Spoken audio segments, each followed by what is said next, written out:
So, the first Purge movie. Not the first Purge movie that was the crappy home invasion, but the follow-up to two actually pretty decent, just shoot 'em up crazy films.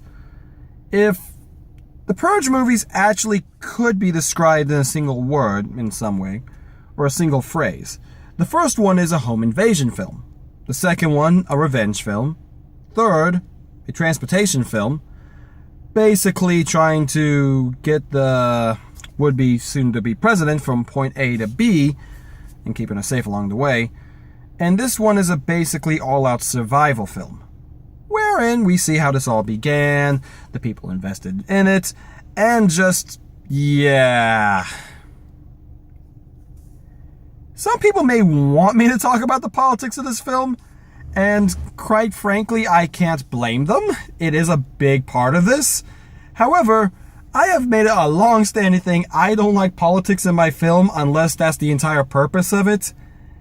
And this movie has too much stupid comedy and too much crazy action to be called a political film, in my opinion. So I'm going to give it a pass.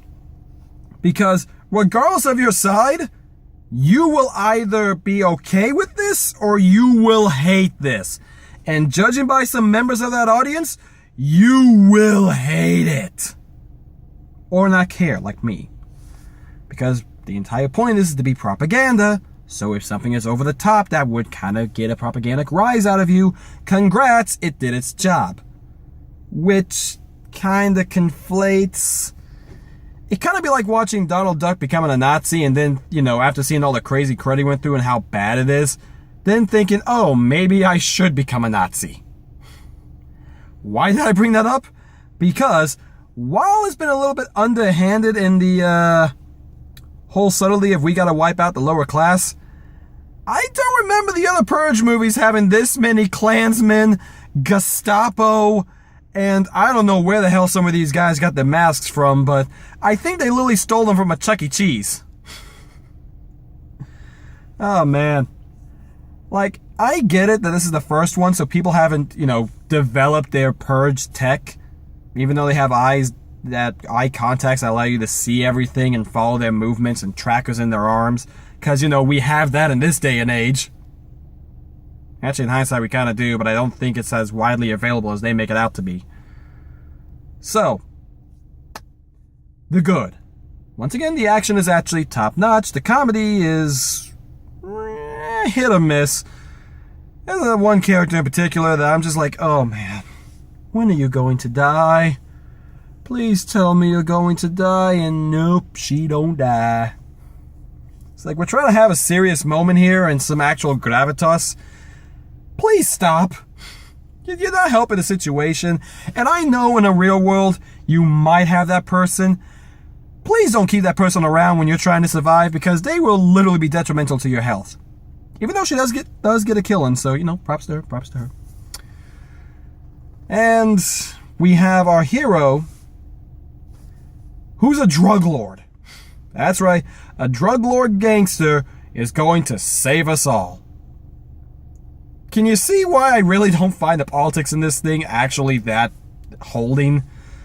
Because it's basically the biggest issue I've had with the Purge series for the longest time, which kind of got solved a little bit in the second and the third because there actually were resistances, is that if this were to happen, I guarantee you there would be roaming bands of people in the streets, not to actually purge, but to stop people from purging, to stop people from looting and destroying, from murdering and doing all that stuff. Why? Because guess what? It's been done in Batman. Technically The Dark Knight Returns, but you get the idea. You have some people who actually care about their society so much they're going to put it into their own hands and keep it safe. And that's kind of what this gangster and all of his crew do. When they realize the stuff is going down, and it's going down real bad because the government's come in to basically stop them, they arm themselves and go to war. So, kind of mixed messages here again, because it opens with apparently the Founding Fathers being founded by the NRA, which I find laughable, not because of the whole NRA thing, which I could get into, but the fact that one group can lobby an entire party. Really? You would have to have a lot of money For a case in point, I don't remember how much Donald Trump got from his because he actually did a bunch of his back and forth, which somewhere fell between either 25,000 if you believe his numbers, or about a little over 800 million from one estimate, versus Hillary Clinton's 600 to 800 million. Once again, numbers vary, of course, by who you reference. But I don't think any organization has that much. Even Disney would have difficulty. Disney Purge. Talk to them about that. See if that can happen. But no. So when this happens, I mean, you expect it to be an all-out war. And there's one really good scene where they actually do ambush a convoy and save a bunch of their friends. And then afterwards, they just get taken out like it's nothing, which makes sense because the government has drones, and air superiority is a legit thing. And then the last bit of this movie basically becomes a reverse The Raid. In the movie The Raid, the entire purpose is to get in the building, to cut off, and then escape. Instead, in this case, he's storming the building looking like a more ripped African-American version of Bruce Willis. Yeah, like, I was getting major Die Hard vibes throughout this entire thing. Well, at least the final third of this movie. Including with the guy who's got it out for him, who looks very Russian and wants to beat the ever-loving crud out of him.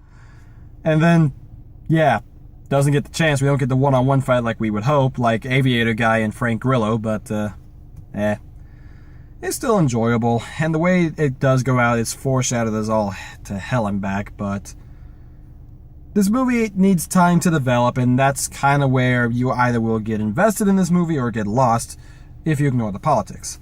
Because the first third of this movie is the setup to the Purge, seeing how it's all being gained, the people signing up, why would they sign up? $5,000 to stay on your home for an entire night? Yeah, I'll sign up for that. Oh, I ain't gonna be here. I'm gonna find a way to get around this. I'm gonna be in the most remote piece of cabin in the woods you'll ever find, even though it's on Staten Island, and I'll be fine. I'll bring my friends over. We'll arm ourselves, and then we'll be really fine. But people try to do that. Doesn't go as well as they would hope, but they try. And man, okay, the Founding Fathers clearly realized that dressing their people up in Klansmen and SS people didn't work, because in the future movies they dropped that.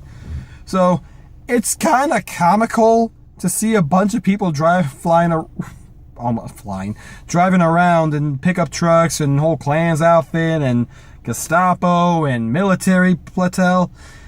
Someone just went crazy with this, so I can't be upset. Upset with the comic relief not keeping her mouth shut to ruin the moment. You can have her talk here or there. I'm not against that. I'm just, don't ruin the moment when, they're about to be hunted down and killed by Skeletor. That is his name. And the way this man kills people is with a giant butcher knife and needles between his hands. And he does a good job of it. This dude is creepy. And one thing I will say, those contacts they have in their eyes to monitor everything has a blue hue to it that really just sends a shiver down your spine, because in darkness they pop. So that'd be kind of cool. So yeah, and that's kind of it. The reason why I'm not as enjoyable to this one is that I've seen this all before in the other Purge movies. We've seen the mother and daughter trying to survive. We've seen the government storming buildings and killing people and rounding them up to some regard. We've seen just the discovery that, the new Founding Fathers of America, the people who want us all to kill each other, might be the bad guy. And discovering they're using mercenaries, which, by the way, the problem with your little eyes watching everything, what if one of those people discovered your little Russian mafia? Do you think for 1 second in this day and age, or even a future day and age, someone doesn't hack your systems and takes all that information and suddenly you are in a bad situation? Yeah, let's see how long that lasts. Apparently lasts for 20 plus years, so meh. I shouldn't analyze this. This is a popcorn flick through and through. The action, like I said, is fun. Some of the comedy, before it becomes inappropriate in my opinion, is actually enjoyable. If you stop and think about this for 5 seconds, it falls apart just like the rest. But you know what? If you want to go see a bunch of people get shot up, at least for the last half of this movie, and if you actually want a good bit of suspense, because the middle section when the boy is hunting down Skeletor and Skeletor in turn hunts down the boy, actually does have some eerie moments and good setup to them and a lot of good suspense setup. So, it's okay. Just not the entire thing, which is kind of one of the other big detractors from this. I know I'm all over the place because the movie was kind of all over the place. It's better than the first movie, not as good as the other two. If they're going to do another Purge movie, and they probably will, because there's 2 post-credit scenes. One is basically the wrap-up saying, hey, it worked, woohoo, for us. And the other is a USA show about the Purge. I don't know if it's real or not. If it does become a Netflix series, though, it could be interesting. So,